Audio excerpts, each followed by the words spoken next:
ابھی گزشتہ اتوار الحمدللہ ہمارے پڑوس کے محلے بسم اللہ نگر میں بسم اللہ مسجد کی اس شاندار عمارت کا، اللہ کے اس خوبصورت گھر کا افتتاح عمل میں آیا۔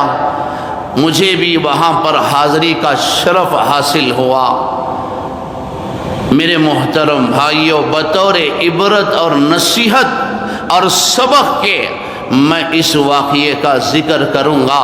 بڑا رشک آیا، بڑا تعجب ہوا اس بندے خدا پر جس نے اس مسجد کی تعمیر میں 5 لاکھ نہیں، 10 لاکھ نہیں، 1 کروڑ نہیں، کم و پیش 7 کروڑ کا سرمایہ لگایا۔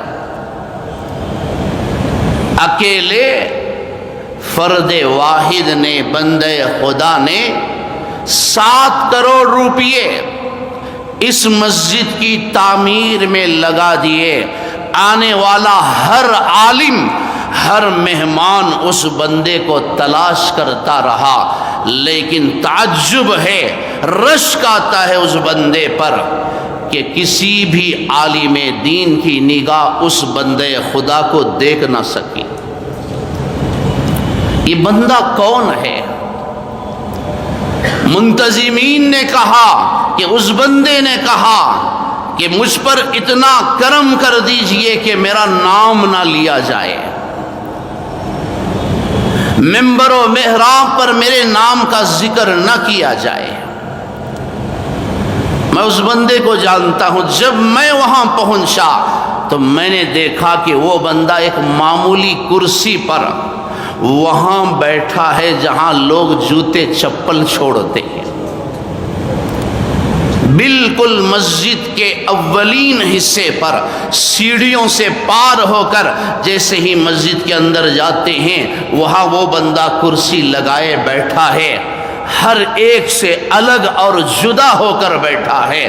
ہر آنے والے مہمان کا شاندار استقبال ہو رہا تھا، اور یہ بندے خدا وہاں بیٹھ کر اللہ کا شکر ادا کر رہا تھا۔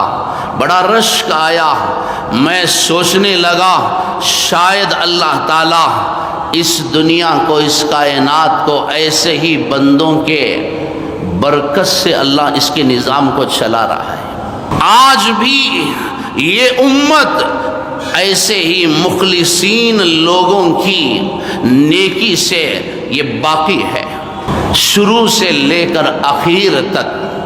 وہ بندہ کبھی اسٹیج کی زینت نہیں بنا، کوئی ہار نہیں، کوئی شال نہیں، کوئی چرچا نہیں، کوئی شہرت نہیں۔